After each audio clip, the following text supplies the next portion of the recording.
Hi folks, Pat here, and tonight's rant is about the gutsy call made by our president in the operation to assassinate Osama bin Laden. You know, just to take you all back to those heady days of the Obama administration, I pulled up an article that was written by Toby Harden, who is the U.S. editor for the Telegraph. An article he wrote about the operation and some of the left's reaction to it. And the left was actually having a field day with the success of the operation, understandably, and just some of the remarks that they made concerning President Obama. Let's see. John Brennan in the White House briefing room said, when President Obama was faced with this opportunity to act upon this, the president had to evaluate the strength of that information and then made what I believe was one of the most gutsy calls of any president in recent memory. And Senator John Kerry said, this was a gutsy decision by the president. A lot of things could have gone wrong. Senator Dianne Feinstein said it was a very gutsy decision made by the president. You know, used the same words for some reason. I mean, he could have sent some Hellfire missiles in there and destroyed everybody and everything.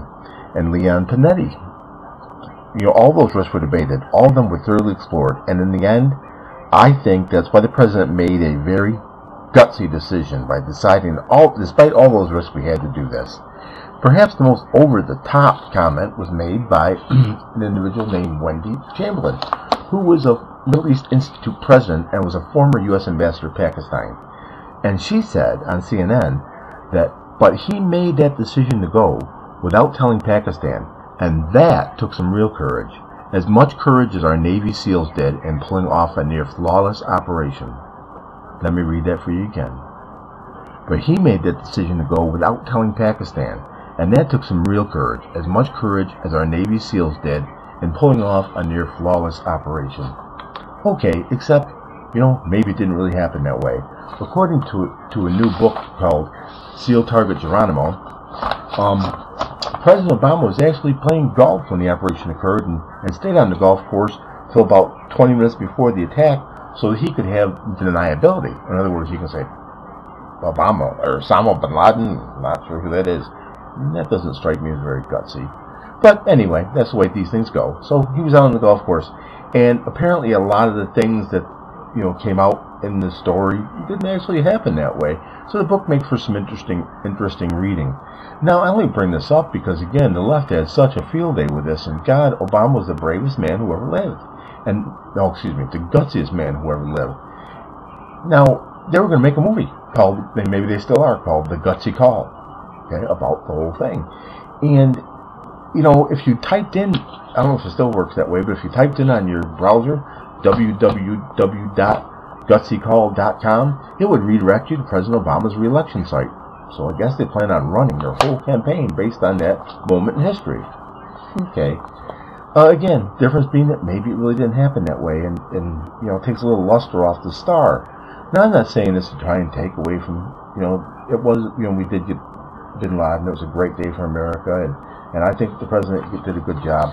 What annoys me, and the reason for the rant, is that why couldn't our president, who was the bravest man in all of history, you know, why couldn't he have shown that same intestinal fortitude when it came down between choosing which side of his base he was going to piss off, the unions or the environmentalists, when it came to the Keystone Pipeline project? I guess, you know, the lip service he pays to jobs didn't matter when it came down to the 20,000 actual, gosh darn it, shovel-ready jobs that we could have had. In this, you know, Canada basically said when we kicked the can down past the re-election, you know, handy that, you know, the project won't wait that long. They'll have to go elsewhere, and that's a shame. It's a shame for the men and women this project could have employed. Now, again, you know, if our president's bravest decision is whether or not to hit a driver instead of a 3-wood off the 7th tee, I'm not sure that shows all that much bravery. And again, he had an opportunity to be a leader and to be all the things he was accusing the Republicans of not being. But I guess that just only matters if it's politically expedient. And that's my rant for tonight. Thanks for listening.